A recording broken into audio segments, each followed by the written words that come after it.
Before I make my motion, Mr. President, I think I will be remiss of my duty and responsibility as a senator, colleague, and friend if I didn't thank and commend our two distinguished colleagues, Senator Chis Escudero and Senator Joel Villanueva, for responding to their higher calling for this chamber, our beloved institution known as the Philippine Senate, higher than their friendships, their affiliations, and every individual member of this body, even higher than themselves.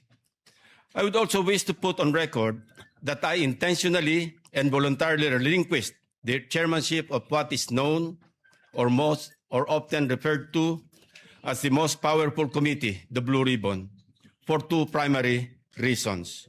Number one, I am tired of losing old friends and creating new enemies. And number two, there are other colleagues who are equally, if not more qualified than this humble representation to take on the job.